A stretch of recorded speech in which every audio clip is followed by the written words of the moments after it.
In those days, there was no king in Israel, and everyone did what was right in their own eyes. This is how the book of Judges ends. But the final chapters show us what happens when a nation abandons God, not just politically but personally.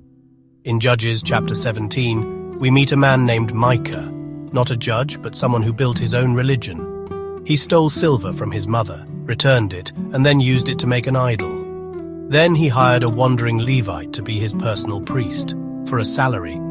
Sounds a lot like religion becoming a business, doesn't it? This is very similar to how people make money out of the church today. This Levite, the first one mentioned in Judges, should have been teaching God's truth. Instead, he was looking for a better career.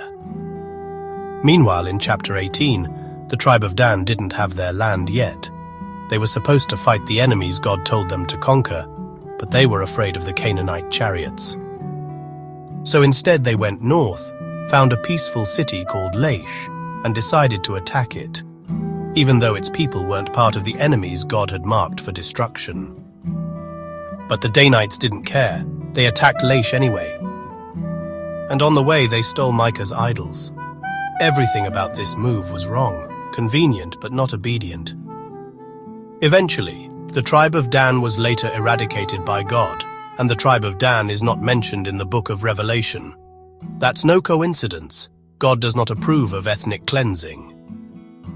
Then in Judges chapter 19, we enter one of the darkest stories in the Bible. A Levite goes to retrieve his concubine, but he stops overnight in the city of Gibeah, a town of the tribe of Benjamin. The men of the city demand to abuse him. Instead, they take his concubine, and she is raped and left for dead. She dies outside the doorstep. The Levite's response? He cuts her body into 12 pieces and sends them to all the tribes of Israel. Israel was horrified. 11 tribes rose up in war against Benjamin.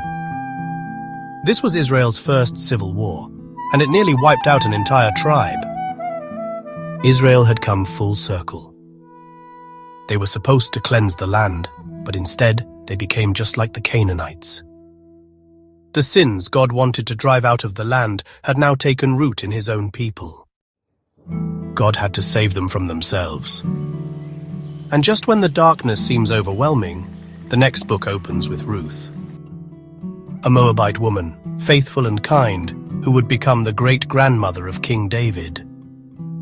God was setting the stage for a true king, not Saul, not even David, but Jesus, who would come not to deliver us from Egypt, but from ourselves. So what does the book of Judges teach us about God? He is patient. For 300 years, he kept forgiving a stubborn people. He hates sin, yet he deals with us gently, giving chance after chance to turn back. And ultimately, this book isn't about the judges. It's about God, a faithful, merciful God who points us to a better deliverer. Only Jesus can break the cycle. Judges ends with chaos, but God wasn't done writing the story. Because when everyone did what was right in their own eyes, God was still preparing the way for the one who would do what is right in God's eyes. And through him, we can finally become who we were meant to be.